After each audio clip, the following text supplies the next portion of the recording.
This Captain America film from 1990 is completely ridiculous. Mr. President! Thanks. Hey everyone, I hope you're doing well. Captain America Brave New World has just been released, so I thought it was a perfect time to check out the first ever Captain America film. With just 6% on Rotten Tomatoes, you know it's going to be an interesting one. The film starts in 1936 Italy. There's a group of children talking Italian without subtitles. Fregati, fa freddo! Ho cominciato il vino. We then see a house invaded by soldiers. Con che diritto invade la mia casa? Fuoco! The soldiers kidnap a child, saying they want him because of his intelligence. They then make him watch as they kill his whole family. It's a pretty intense opening, especially for a children's film. Some officers are shown a mutated rat that they've created. Das arme Tier. Wie Sie sehen, werden es zweimal When I look at that thing, my first thought isn't, oh wow, it's so strong, but surprisingly they don't even acknowledge its appearance. The kidnapped child is given the same substance as the rat. 7 years later, the technology has been leaked to the Americans. We will have a regiment of these men, and we found our first volunteer out in California. His name is Steve Rogers. Steve Rogers' house has a really disturbing Americana vibe. Come away from there. Here! Now, get your hands out of the bowl. You both know better than that. Now come away.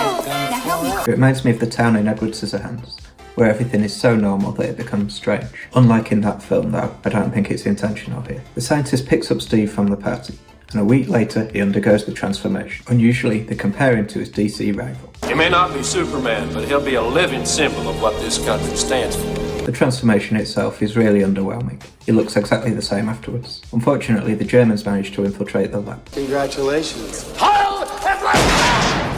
Steve breaks out of the chair and attacks the intruder.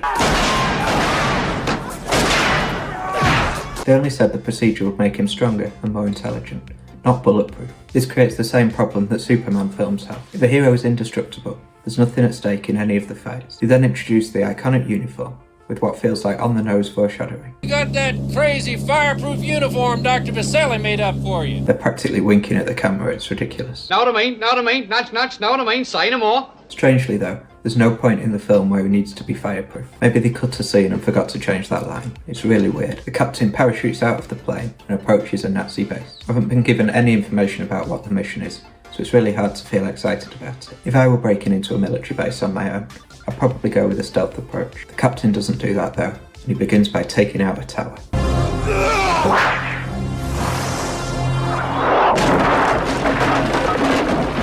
The way he throws his shield just makes me think of the In-Betweeners. Inside the base, the captain encounters the Italian boy who had the treatment.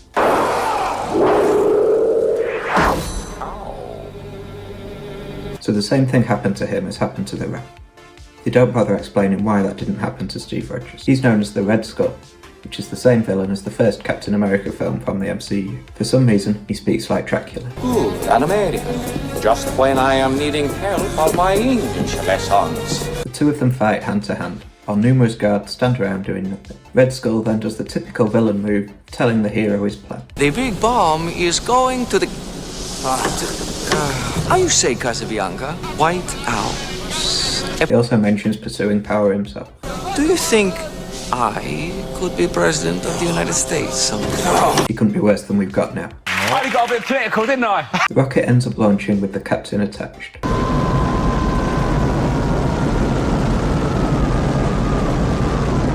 It reaches Washington and narrowly misses the White House.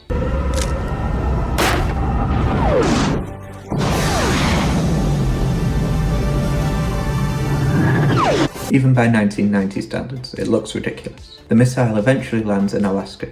That means it must have flown across the whole of the US and part of Canada without being noticed. Jumping forward to the 90s, the boy who took the photo has been elected president on a platform of environmentalism. Like that's ever gonna happen. A general tries to convince the president that his plan won't work, and he responds with the greatest put down ever. So you want to make a deal? Yes, sir. Yes, of course I do, sir. Then go buy a used car. The general travels to Italy to meet with Red Skull and some sort of evil committee. The group includes the most stereotypically English guy I've ever seen. Aren't you being a little dramatic, General? No, he's not. He sounds like British Garfield from A Tale of Two Kitties. Carlisle log. Ah, lovely. Red Skull proposes a plan to deal with the president. May I suggest, instead of killing Kimball, we control him using a brain implant I have invented. Meanwhile in Alaska, some German scientists find the captain frozen in the ice and manage to revive him.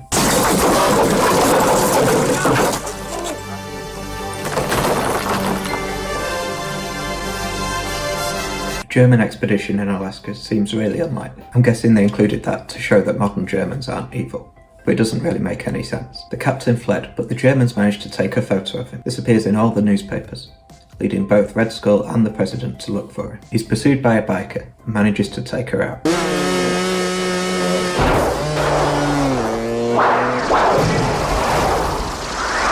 For some reason she seems to enjoy this. She then tries to shoot the captain. The president's friend Sam is passing in a pickup truck and drives him to safety. Who was that shooting at you? Nazis.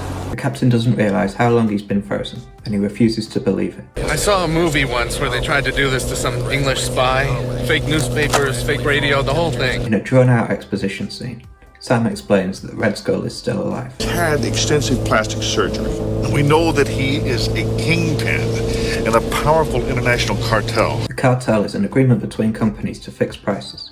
It's got nothing to do with taking over the world. Sam says that Red Skull has killed several politicians, and his next target is the president. The captain says he needs to be sick and gets out of the car.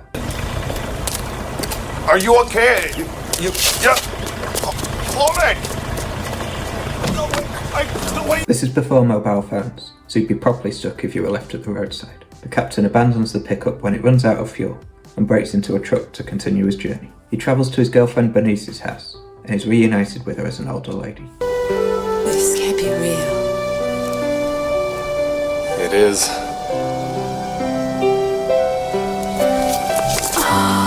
That's it. I feel like I'd need more convincing if someone showed up the same age after 50 years. Also, it's crazy to me that people who remember World War II were still relatively young in the 90s. We think of it as ancient history, but it's not. Sam finds Bernice's address and calls the president to tell him. Red Skull's team have hacked the phone, so they hear it too. As they fly in, we get some really epic background music.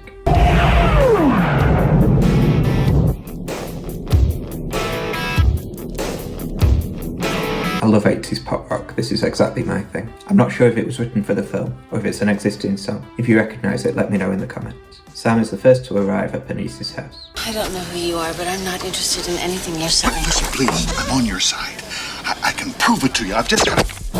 The people working for Red Skull demand to know where Captain America is. The captain is catching up on history by watching VHS tapes. It's all true.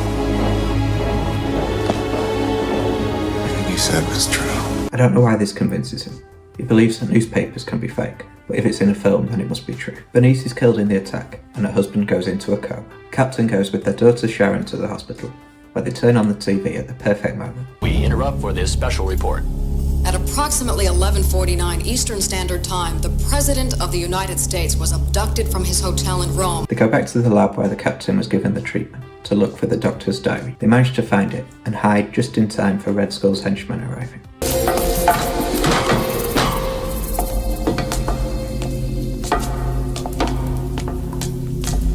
Who goes downstairs that slowly? You'd think they'd be in more of a hurry. They make it out of the lab but encounter more henchmen. They helpfully explain what's going on, with some ridiculous exposition dialogue. Dr. Vasili's diary. I'll take that for the Red Skull. The fight continues, and the captain uses a bin lid instead of his shield.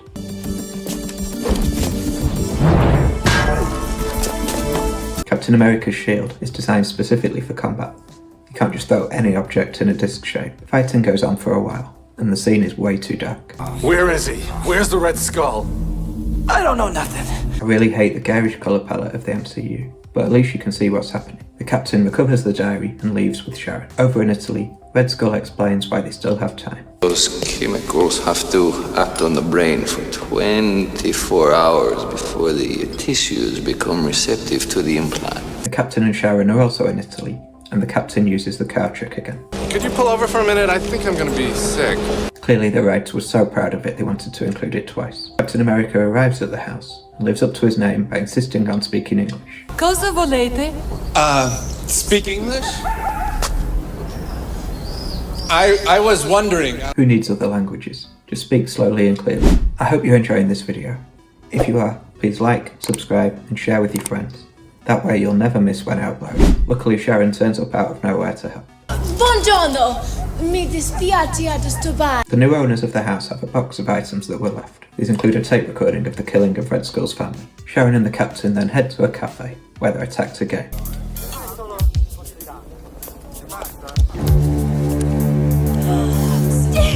Get down! There's no need for it to look so miserable. The captain decides to fight them by running at them with a table. Realistically, bullets would go straight through a wooden table. The captain also does some unnecessary gymnastics. It would have been quicker to just go around. They find one of the girls' handbags containing an ID with an address, so they set off there in the Cinquecento. I just wanted to get that in there because it's a fun word to say. Cinquecento. Sharon drives off on her own, giving the captain a chance to escape the pursuing vehicles. He's immediately caught by an unnecessary number of people. Impressively, the president manages to kick the way out of his cell. Sharon! How would he know who Sharon is? There's no connection between them. He then escapes past the world's least observant guards.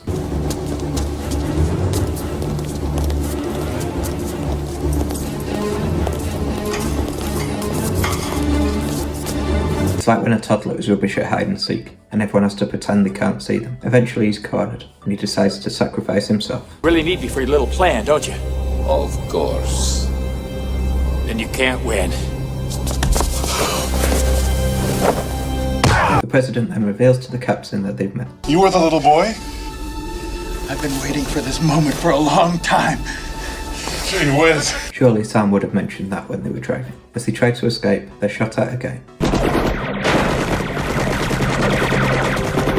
I'm no expert, but surely the guy with the shield who can't die should go at the front. Somehow they make it out, and the captain tells the president to hide. Wait on the North Shore. There's some caves there at the base of the cliff where you can hide. I'll come and get you when we get out. Are you kidding? I'm not bailing out on Captain America. It's not bailing. The whole point of Captain America being there is to rescue him. Risking his life would undermine that. The president discovers that the general was working for Red Skull. Earl Fleming, I don't think you're going to be able to squirm out of this one.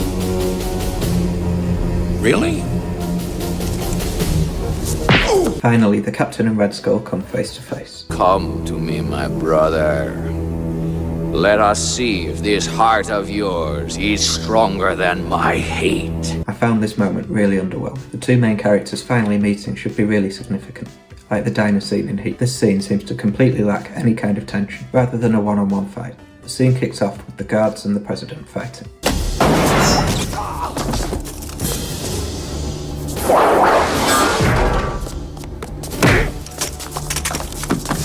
This feels like a fight from a low-budget amateur film. It's not choreographed tightly enough, and the lack of music really doesn't help. In the fight between the captain and Red Skull, they use the superhero movie cliche that I hate more than any other. The big statement mid-fight with a strained voice. You remain a poor choice, little brother. Stop calling me your brother! I hate it so much. It's the pauses between words that annoy me. Usually it's because they need to lift a heavy thing. If I ever get the chance to make a superhero film, that's the one thing I put my foot down on. Red Skull then reveals the detonator and threatens to take himself out. Did you really expect me to be taken alive? It's enough to ensure that all of Southern Europe will be off limits for, say, about a century and a half. Why would he do that? Just for the sake of being evil? It doesn't seem to fit with his plans at all. The captain plays the recording of Red Skull's family being attacked.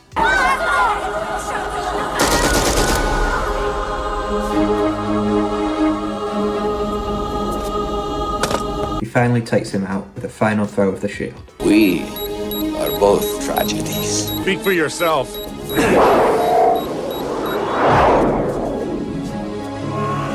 Does destroying the detonator stop the explosion?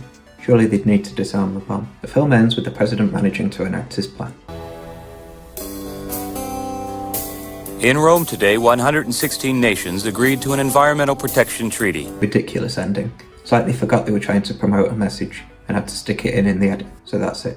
A really dull film that feels more like a series of fights strung together than a proper story. The fight scenes are all way too long with no escalation, so they get really boring. Combined with a lack of interesting characters, it's a recipe for disaster. Definitely not one I recommend. If you enjoyed this video and you fancy watching another, then click on the video on the screen to be taken straight there. Thank you for watching, I'll see you next time.